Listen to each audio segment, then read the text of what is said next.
Innal hamdalillah alladzi khalaqal mauta wal hayata liyabluwakum ayyukum ahsanu amala. Wassalatu wassalamu ala Muhammadin wa ala alihi wa ashabihi ajma'in. Jamaah salat tarawih rahimakumullah. Kita sangat bersyukur sekali masih diberi kesempatan untuk menambah undi-undi amal untuk memperingan kita dalam hisab di yaumil akhir. Dan pada bulan puasa ini sangat luar biasa. Satu-satunya bulan yang disebut secara eksplisit di dalam Al-Quran, Syahrul Ramadan, luar biasa. Ayat 185 surah Al-Baqarah. Dan pada malam ini saya sangat bersyukur diberi tema yang dasar tetapi sangat penting. Sudah benarkah ketakwaan kita kepada Allah, ketaatan kita kepada Allah? Tentunya kita harus merujuk dalil. Atiullah wa atiur rasul wa ulil amri minkum. Surah An-Nisa ayat 59. Dalam rangka mengeksekusi puasa yang benar, kita juga harus berdalil. Ada dalil. Buniyal Islam wal khamsin syahadah asyhadu an la ilaha illallah wa asyhadu anna Muhammadan wa aqimus shalah wa ita'iz zakat wal hajjil baiti wa shaumi ramadan, salah satunya bulan puasa ini. Dan kebenaran dan tidaknya ini tidak lepas dari namanya fikih. Jadi tidak saya terangkan secara eksplisit, nanti Bapak Ibu bisa baca, ini luar biasa DKM-nya fikih puasa dari Pak Dr. Yusuf Siddiq ya, secara detail. Buku yang universal sejak anak TK sampai mahasiswa masih memakai, Bapak Sulaiman Rosid, Menteri Agama zaman Bung Karno. Jadi tidak bisa kita pakai perasaan ini benar enggak. Sholat yang paling mendisrupsi amal yang lain harus kita pertahankan benar. Fa'in soluhat solkasa itu amali. Kalau sholatnya benar, maka seluruh amalnya akan benar.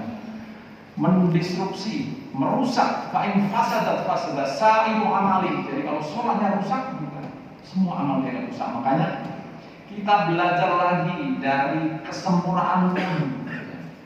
Faksilu wujuhakum wa aydiyakum ilal marafiq, sampai siku lewat sedikit ya. Wujuhakum sampai depan, sampai di belakang bawahnya dan rata ya, sebagian kepala. Nah, ya, nanti kita lihat fikihnya. Kemudian wa arjulakum, jadi sampai dua mata kaki ilal a'bain, di atas mata kaki ya. Ini tidak main-main.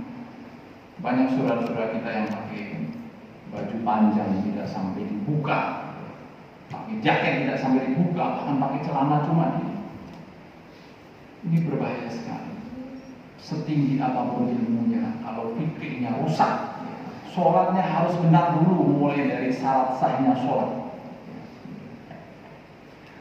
Untuk itu seluruh jumhur ulama telah merumuskan, mulai Imam Syafi'i, Imam Hambali, Imam Hanafi, Imam Maliki, bahkan Imam Muqayyim, seterusnya. Yang pertama, al-umuru bimaqasidiha. Jadi semua urusan itu harus ada maksudnya. Rumus ini sudah ditelaah dari beberapa ayat dan beberapa hadis. Coba kita masuk masjid, kalau capek, masa sih tidak terlintas kok kita masuk masjid iktikaf walaupun hanya beberapa menit ya. Kita proteksi setiap hari dengan doa. Berapa ratus doa yang sudah kita hafal. Keluar masuk masjid, keluar masuk rumah, keluar masuk toilet. Sebelum dan sesudahnya ada berapa? Sebelum sesudah wudhu, sebelum sesudah tidur, sebelum dan sudah makan. Kita kalkulasi, kita kumpulkan ya. Niatnya sudah harus benar dulu. Al-umuru bimaqasidiha. Rumus tadi sudah ditelaah dari ayat Al-Quran dan hadis. Misalkan, wa ma umiru illa liya'budullaha mukhlishina lahud-din hunafa'a wa yuqimus sholata wa yu'tuz zakata wa dzalika dinul qayyimah. Jadi tidak diperintahkan kecuali untuk ikhlas, maka niatnya sunnah. Hadis yang populer, innamal a'malu binniyat. Jadi seluruhnya tergantung niat. Kita sholat tarawih, sholat apapun, bahkan puasa juga, rukunnya juga harus ada niat. Rukun puasa 2, ada di Pak Dr. Sidik juga. Yang kedua, menahan makan minum dan syahwat mulai dari terbit fajar sampai terbenam matahari. Yang kedua, al-yaqinu la yuzalu bisyak. Penting sekali. Kalau kita yakin, tidak bisa digagalkan dengan keraguan.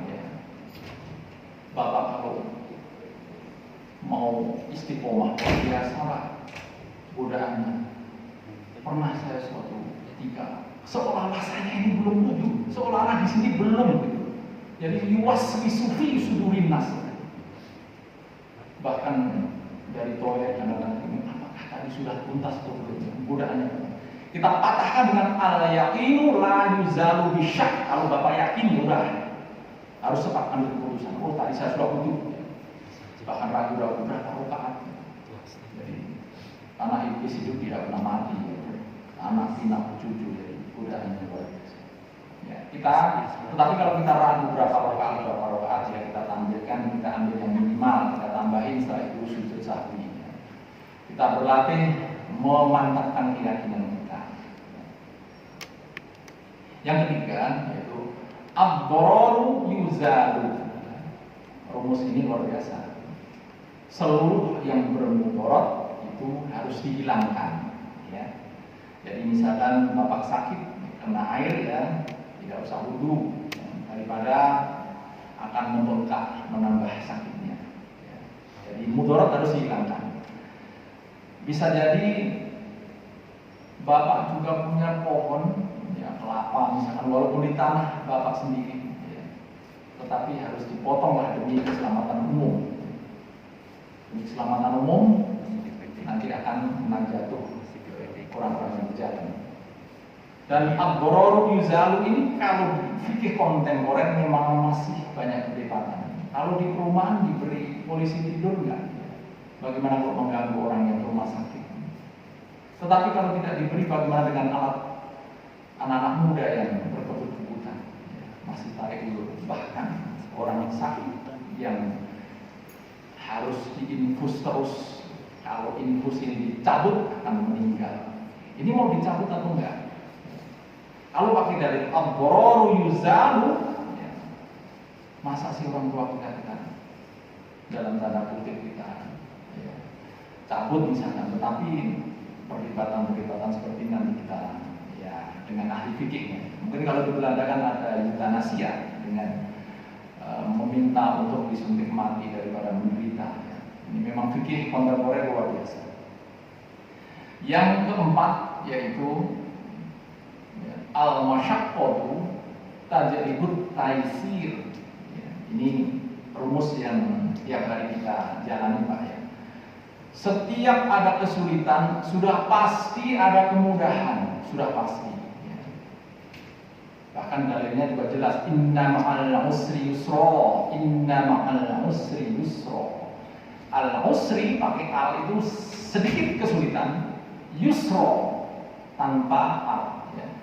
Jadi kalau Bapak suka olahraga, bangun pagi jam 3 atau sebelumnya, pasti badan sehat, sholat tahajud, baca Al-Quran. Memang tidak mudah untuk mematahkan tali-tali iblis ya, untuk bangun pagi, bangun jam 3, ke toilet, wah, luar biasa. Setelah itu pengen tidur lagi. Padahal seharusnya wudu. Ya. Wudu pun masih rasa ngantuk, pengen tidur lagi. Seharusnya harus sholat. Ya. Sampai terpatahkan 3 tali iblis. Lupa, tali pertama kita bangun, sebenarnya sudah dikasih sinyal kita ke toilet itu jangan tidur lagi. Sudah jam 3 lewat. Kemudian kita sampai sholat 2 rakaat sholat tahajud. Jadi rumus yang tadi saya sampaikan itu untuk memfilter ibadah kita itu sudah benar atau tidak. Kita harus baca buku fikih, apalagi untuk mengeksekusi rukun Islam ya. Harus kita ulang lagi baca buku, tidak hanya rutinitas lah ya. Kita sedih sekali ya, kalau ingat bagaimana Umar bin Khattab dulu sampai menangis melihat orang beribadah begitu tekun tapi tidak diterima karena cara wudunya salah, cara rukuknya salah, cara tumakninahnya dan lain sebagainya. Dan itu bisa kita dapatkan dengan cara mencari ilmu di majelis-majelis. Rumus yang terakhir adalah al-adadu muhakkamah. Jadi kalau sarjana-sarjana S2, S3 dari Maroko itu lebih fleksibel. Jadi ada hukum selain merujuk Al-Quran, hadis, ijma, ya, urf, ya, bahkan mujtahid. Nah itu demi kebaikan. Ya, jadi ada istihsan. Jadi hukum bisa diambil dari adat yang tidak bertentangan dengan khurafat, ya, tidak bertentangan dengan kemusyrikan, tidak bertentangan dengan takhayul. Itu bisa kita pakai. Contohnya, walaupun Nabi tidak melakukannya, tapi substansinya tidak melanggar Al-Quran dan hadis. Ini orang saudara kita yang banyak ada golongan yang mau bilang takfir, mengkafirkan, membid'ahkan, ya, itu seharusnya belajar fikih lebih dalam. Ya. Misalkan kita ada acara-acara sahur bersama, buka bersama, ya, kajian bersama. Walaupun Rasulullah tidak melakukan, toh substansinya juga dalam mencari ilmu. Masyaallah muslimin, waktu kita maksimal berapa ya? 25 menit, masih berapa menit? 5 menit. Ya, kita kembali ke ayat Al-Quran ya, yang memfokuskan puasa. Acuannya jelas, 183 sampai 187, 5 ayat. Kita lihat juklaknya ya, dan juknisnya, petunjuk pelaksananya sudah di situ semua ya. Orientasinya yang pertama yaitu la'allakum tattaqun ya. Jadi kita harus menjadi orang takwa. Takwa saya ambil definisi yang paling komprehensif yaitu dari Ka'b ketika dialog dengan Umar bin Khattab bahwa takwa itu ibarat kita masuk hutan yang penuh berduri. Langkah kita itulah takwa. Artinya harus hati-hati sekali. Contohnya puasa ini. Sehari tadi dari terbit fajar sampai terbenam matahari kita tidak mengkonsumsi makanan kita walaupun halal. Kita tidak bercanda dengan istri, takut batal. Walaupun istri kita halal. Artinya substansinya ketakwaan, harus hati-hati. Kita bisa menghindari sesuatu yang halal, apalagi yang haram yang harus kita eksekusi setelah bulan puasa. Yang kedua, in kuntum ta'lamun. Jadi kalau kita tahu kita harus puasa, namun kamu sekalian mengetahui harus puasa. Kenapa? Karena puasa ditinjau dari segi medis apapun sehat.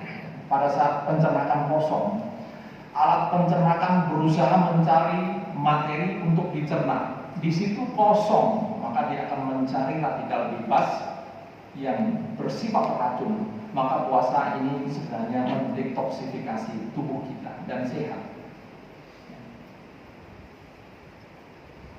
Yang seterusnya adalah la'allakum tashkurun. Kamu sekalian harus bersyukur. Ya, luar biasa puasa ini. Kenikmatannya ada 2 macam. Ketika buka puasa, ya, bersyukur. Nanti bisa bertemu Allah melalui pintu khusus yaitu Ar-Royan. Jadi menurut Gus Bahar, lauk yang paling enak itu apa? Lapar. Udah pasti.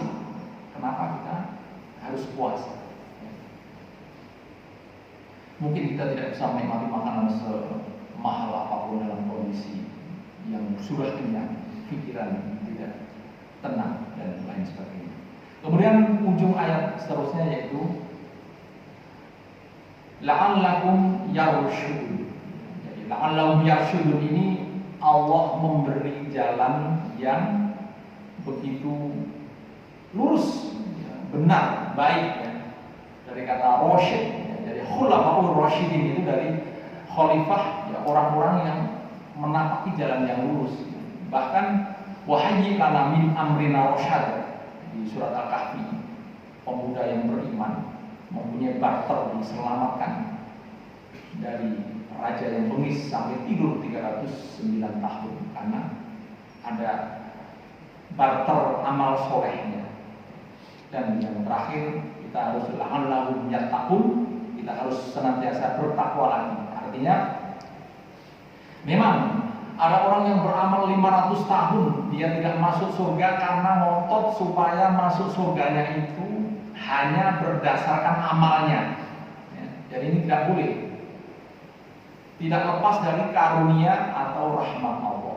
Makanya tadi 5 ayat tadi, yang 3 ayat itu sebagai amal soleh, kemudian yang syudunnya itu rahmat Allah. Setelah kita mendapatkan rahmat Allah, kita bisa bertakwa. Jadi kita diberi ilmu, diberi semangat untuk beramal itu tidak lepas dari karunia dan rahmat Allah. Dan sangat luar biasa kalau dari kajian sufi bahwa puasa ini mengendalikan nafsu yang buruk ya. Seperti halnya harimau tidak akan menyerang lawannya dalam kondisi lapar. Maka anak-anak muda yang belum siap nikah, yang libidonya berbolak, Rasulullah memberi instruksi yaitu supaya puasa, karena puasa di dalam kondisi perut yang lapar artinya aliran darahnya tidak terfokus ke perut dan akan ke otak, dan bahkan kita bisa berpikir jernih. Demikian kultur pada malam hari ini. Semoga bulan puasa ini maksimal. Kita anggap puasa ini puasa yang terakhir. Kita ingat sudah berapa ratus saudara kita yang umurnya lebih muda dari kita yang sudah meninggal. Itu suatu pelajaran yang berharga. Masa sih nggak sadar? Ya, sudah banyak bencana, sudah banyak orang meninggal. Bahkan kalau di WA mulai dari SD, SMP, TK, mahasiswa S1, kelompok yang lain. Dan berat tugas kita. Prediksi Rasulullah yang berbasis wahyu bahwa ilmu akan dicabut melalui meninggalnya beberapa ulama. Ibu-ibu, bapak-bapak sudah kita lihat berapa ratus ulama setelah Pak Hamka misalkan, itu ada Pak Mustafa Yaakob, ya, Pak yang barusan meninggal Makmun, sebelumnya Hasyim Musadi, dan semua ulama luar biasa sampai ratusan Pak pada waktu pandemi ini. Jadi sudah ada sinyal. PR bagi kita sudah belajar agama dengan benar atau belum melalui anak kita, cucu kita. Ya, makin berat. Begitu, mudah-mudahan puasa ini tidak hanya menahan lapar, tetapi menahan seluruh organ tubuh, mulai mata, kaki, tangan, bahkan hati kita harus puasa. Karena kita bisa sah puasa kita sampai buka, tetapi belum tentu pahala kita diterima, karena banyak orang yang berpuasa hanya mendapatkan lapar dan dahak. Nauzubillah. Wabillahi taufiq wal hidayah. Wassalamualaikum warahmatullahi